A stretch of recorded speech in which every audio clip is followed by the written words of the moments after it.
It's time for another episode of The Oil Stream with Dustin Nielsen and Tom Gazzola, presented by Popeye's Louisiana Kitchen.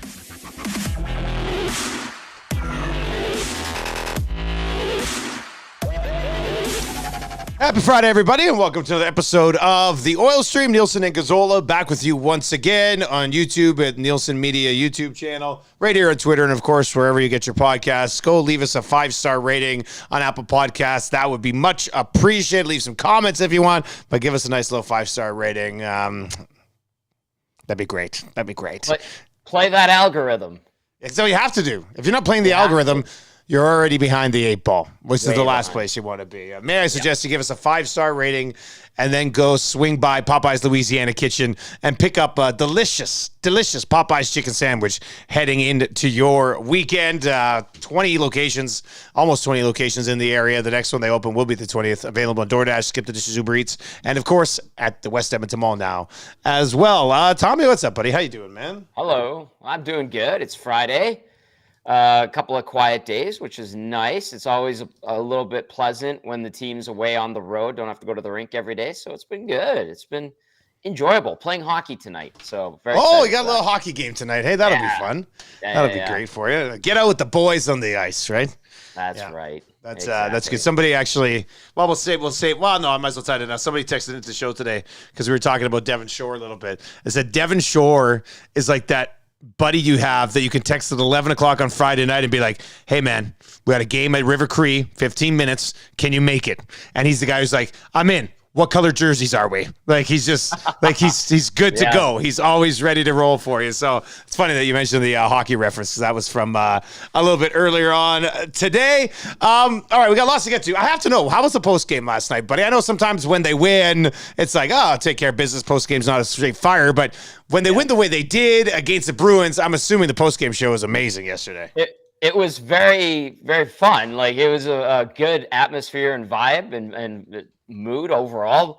But there's always somebody, Dusty. There's always somebody that just got a needle. And they were What were they needling? What were they needling? The refs.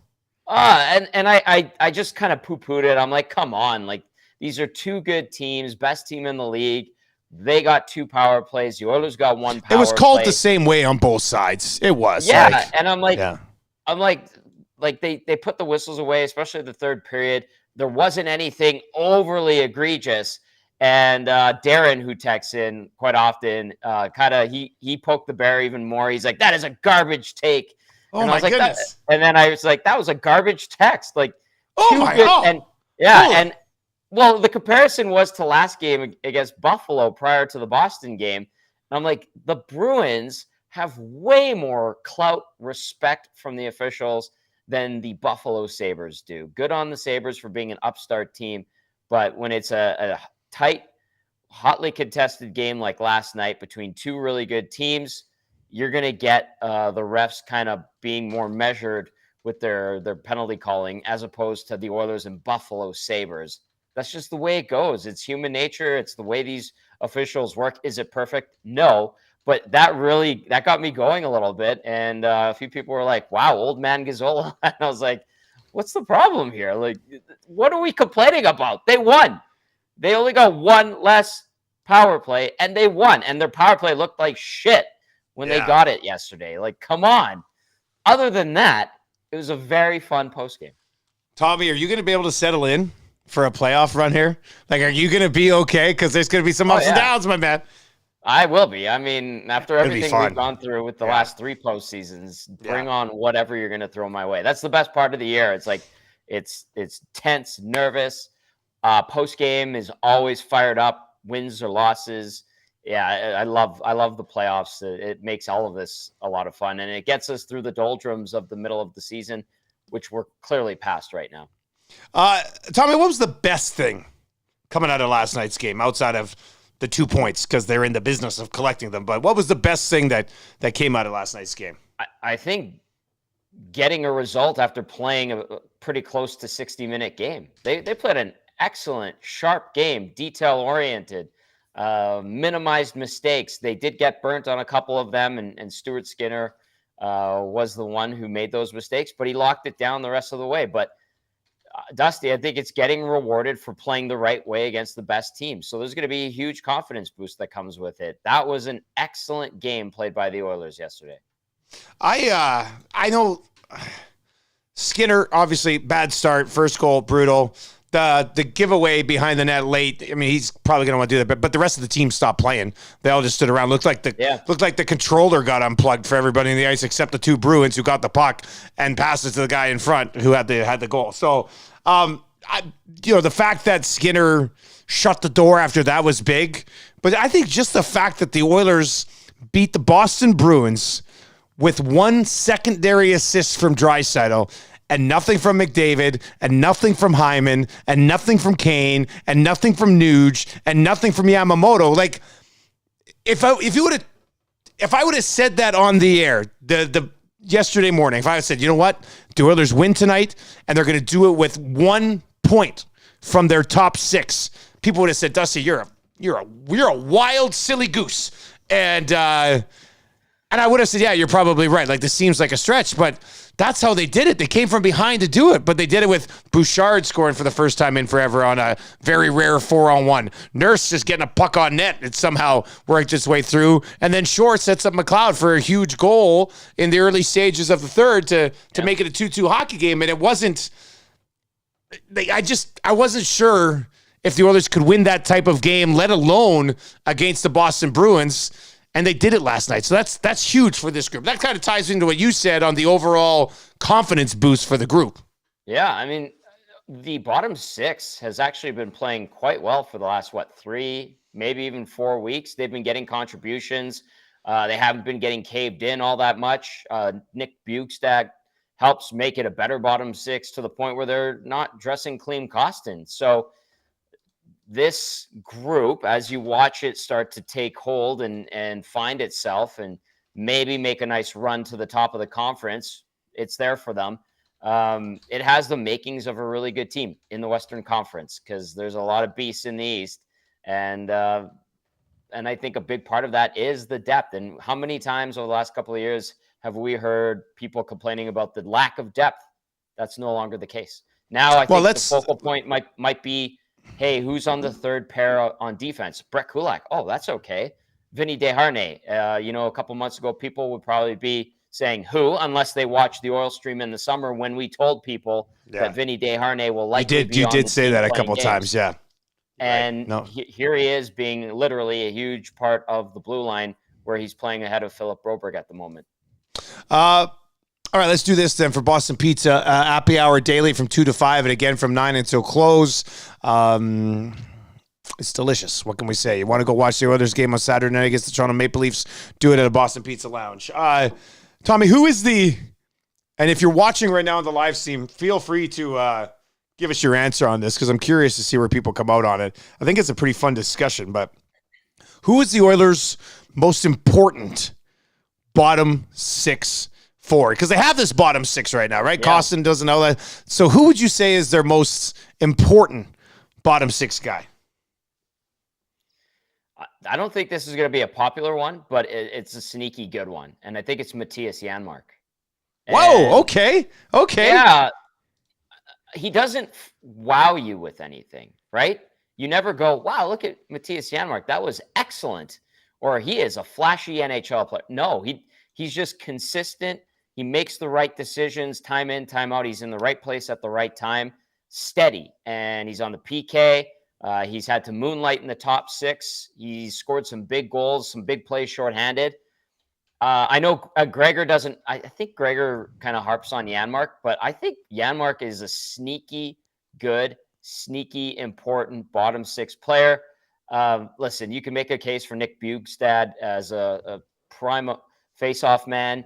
Ryan McLeod, whose game I think has dipped a little bit. Good to get that goal last night, obviously. Nice for him to get a big goal, right?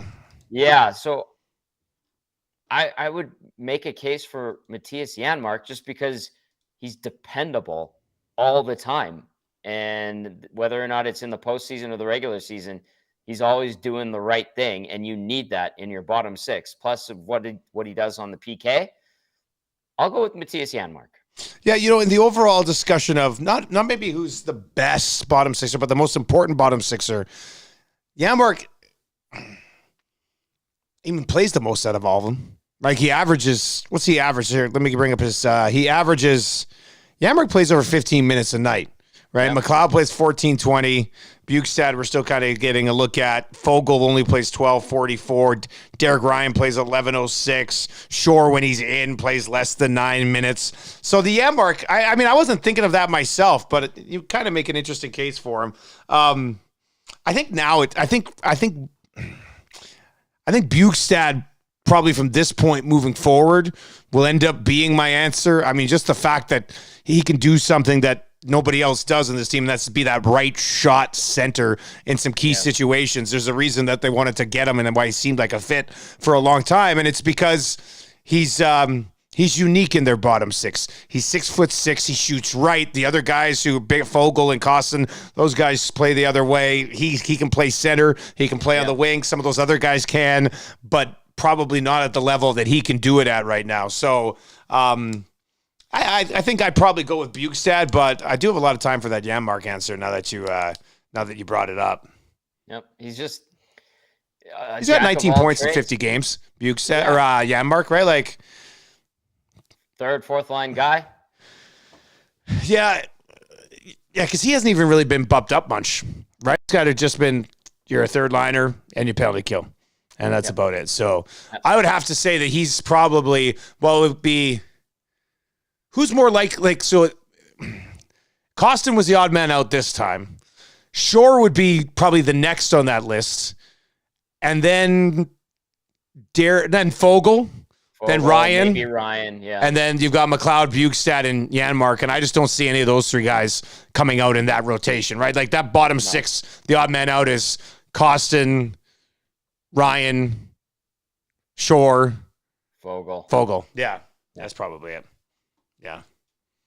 Well, we'll see if that bottom six can keep going, right? That's good problem to have, Dusty. You've got players contributing, good players sitting out, and keeps them hungry, keeps them sharp, and they want to get back into the lineup. I'm sure it pisses them off when they don't get to play, but when you've got a logjam of good players trying to squeeze into a limited amount of spots on the roster to get into a game, it's a pretty damn good situation to be dealing with.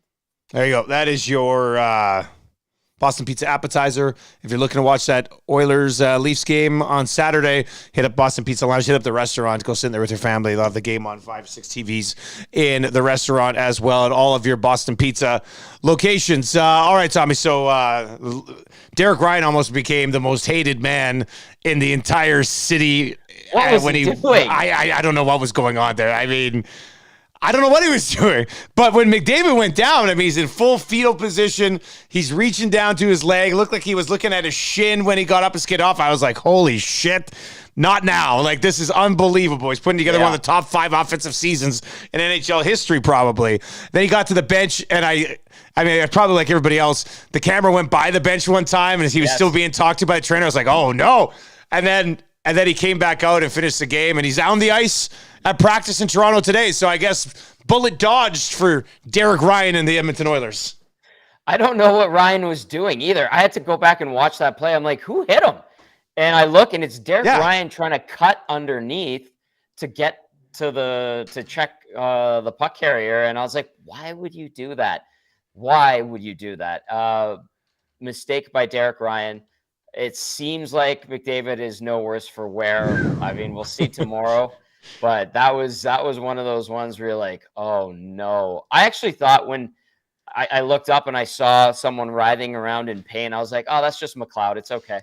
And then I got just so mean again, of you. Like, which is terrible. I'm like, because the reason why is because you're like, that better not be McDavid. Yeah. And then you watch, you're like, oh, no, that is McDavid. That is not good. His initial reaction was scary for Oilers fans. I guarantee it. Like, it was just like, you're like, oh my God. Can you imagine if the season gets flushed down the shitter on friendly fire from Derek Ryan at the blue line? That would have been devastation. Devastation. I have no idea what he was doing. And he ducked and cut. He ducked and cut. And he just totally submarined McDavid. Well, they got away with one there. So that's we can laugh about it now, Tommy. But it certainly didn't look like we were going to be laughing about it when it first happened. Yikes. All right, so if the playoffs were to start today, and the Oilers with the win last night combined with the Kraken loss, they've not technically caught Seattle because Seattle does have a game in hand. So the Oilers are still in a wild card spot. Vegas won last night. Dallas pumped 10 past the Sabres last night. Yeah. So if the playoffs started today, the Edmonton Oilers, as that first wild card team, would play the Dallas Stars, first place in the Central, which is not really an ideal matchup, Tommy. But let me ask you this.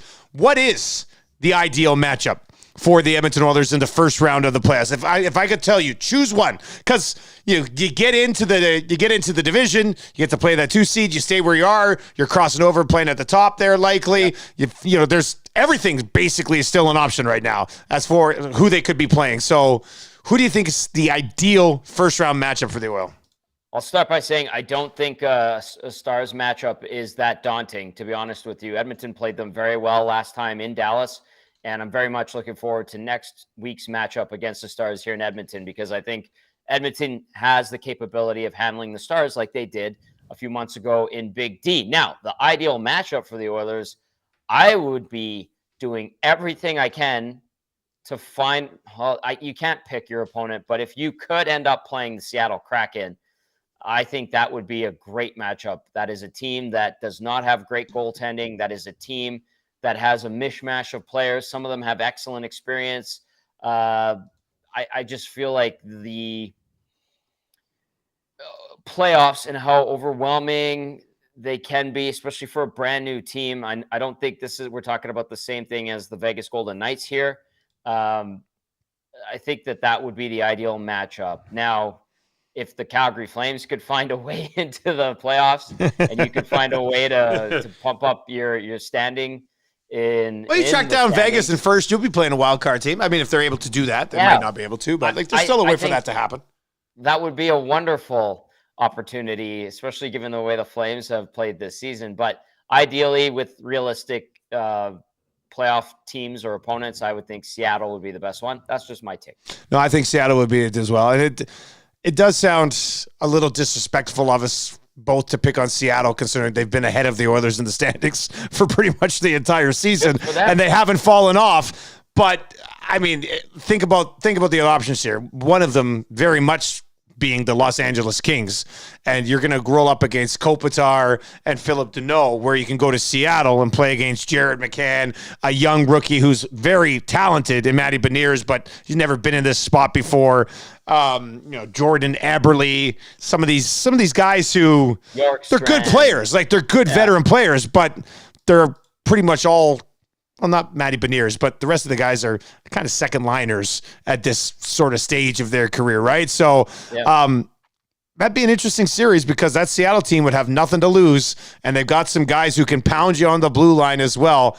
But in between the pipes, I just think, there appears to be some weaknesses in that Kraken lineup, more so than some of the other teams that you'll be able to play. So I would agree that Kraken would probably be the number one choice. At this stage, though, for the Oilers, is there anybody that really scares you? You're like, ugh. Yeah, Colorado and Minnesota, because for whatever too, reason, those two teams are Edmonton's kryptonite. Simple as that. Yeah, Minnesota's been really good lately. They just lost Kaprizov for 3 to 4 weeks. So let's see here. B. Font says Seattle has 4 second lines. It's probably close to that, right? Like Seattle. And that's what makes them a good team. Yeah, I think at the beginning of the year, I described them as 3 second lines and a third line. So, I mean, they can just roll them, right? Yeah. Let me just see. I've got them up here. Time on ice, forwards. Alexander Wimberg plays just under 19. And, oh, man. McCann plays 15. Bjorkstrand plays 15. Tolvanen plays about 14 and a half since coming over. Their forwards all play between 14 and 18 minutes. So, you know what that is? That's special teams being mixed in, and that's about it, right? So, yeah. I'd still rather see them play the Kraken than the Kings, for sure. Same. Yeah. LA is going to be good, and their goaltending is held up. Phoenix Copley, hello. Korpisalo has been good. Korpisalo's been good against the Oilers this year. Yeah. So Gavrikov was a nice addition for them. It's worked out quite well for them. So I think the Kings will be a tough matchup. Listen, there's no easy opponents in the playoffs, but I think ideal, like you said and I said, the Kraken would be a good first round matchup. I think Winnipeg would be a tough one for the Oilers as well. Yeah. Early season Winnipeg looked like they might be. Current Winnipeg, maybe not so much. But Connor Hellebuck, I mean, saw what he did a few years back. And he's certainly capable of doing that again. Quick question here on Twitter, Tommy. Will Holloway come back up? Playoffs, right? Like it would be expanded roster playoff thing, give him another option in the bottom six? Yeah, and I think it'll have to do, A, with his health. I know he should be ready to go by then. And then, B, where the Condors are at that point. It's kind of been I guess. I mean, there could be something he could gain from there as well, right? So, yeah. But he'll get the call up after the playoffs start or when the playoffs start, I think, is the likeliest. All right, let's dive into inside the numbers for Coolbet. Stay cool, bet responsibly at Coolbet. You can go bet the money line already. The Oilers are a plus 113 underdog against the Toronto Maple Leafs Saturday night, hockey night in Canada. Tommy, what are you expecting from this game? The Oilers looked like a significantly better team than Toronto when they played here in Edmonton. I'd be stunned if the Leafs don't put together some sort of better game, being at home on Saturday night against Connor McDavid rolling into town. But what are you expecting from this game? And there's no chance Jack Campbell gets the revenge start here, is there?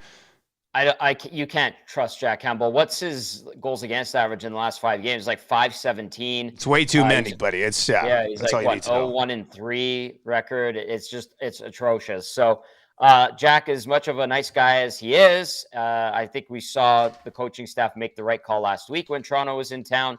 I have no doubt in my mind they'll go back to Stuart Skinner again for that game tomorrow night, and I could still see that being a high-scoring game. I think.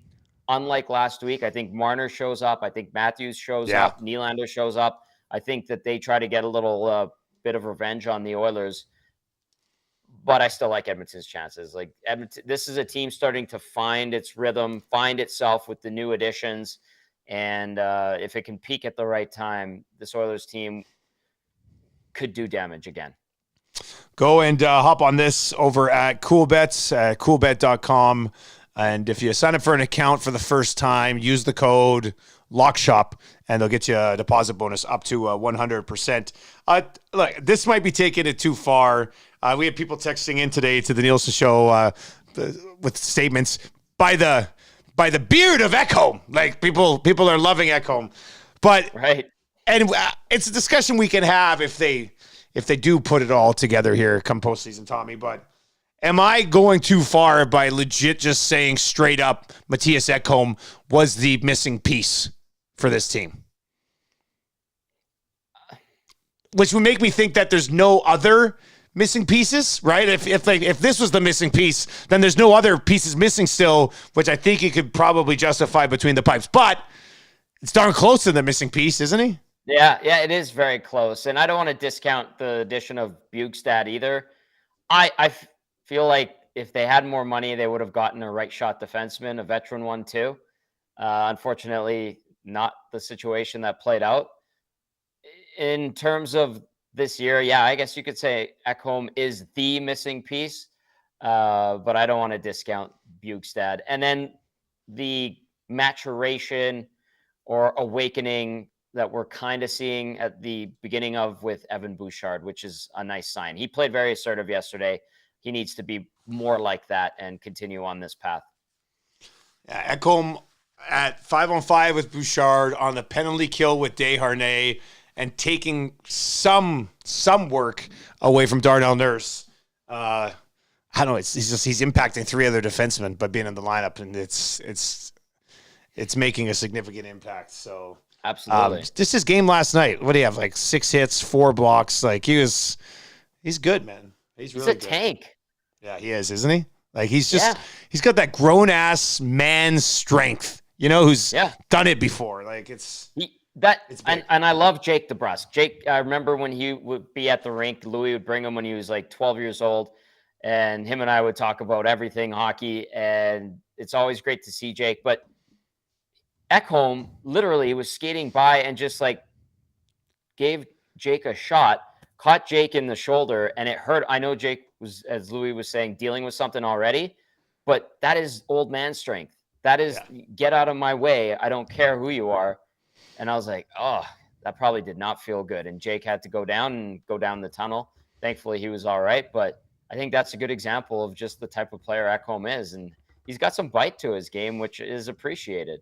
They didn't have anything like him, and he's making a big difference. I think that's for sure. All right, that's going to do it for another episode of The Oil Stream, part of the Nielsen Media Coolbet Network, presented to you by our great partners at Popeye's Louisiana Kitchen. Friday night, romantic dinner for you and a special lady friend. Get one Popeye's chicken sandwich and lady and tramp the shit out of that thing. That'll get everybody really fired up. Hey, if you're looking for a place to watch the game on Saturday, go check out the Boston Pizza Lounge or in the restaurant. They'll have the Oilers and Leafs. Nice little rated dinner time, right? Take the family out for dinner and watch the Oilers game. Look for another episode of the Oil Stream actually on Sunday morning as we recap the Oilers and the Toronto Maple Leafs as well. So a special Sunday episode coming your way. Tommy, best of luck with the weekend, buddy, and we will talk to you on Sunday, man. Take us out of here. Look forward to it. I will happily take us out of here because I'm in for you next week as you go down to SoCal. Lucky Goose. And that's why we're doing the Sunday episode. So I look forward to that. And with that being said, thank you for watching. Be sure to like, share, subscribe, smash that thumbs up button because we're playing that algorithm game. See you on Sunday. See you later, buddy.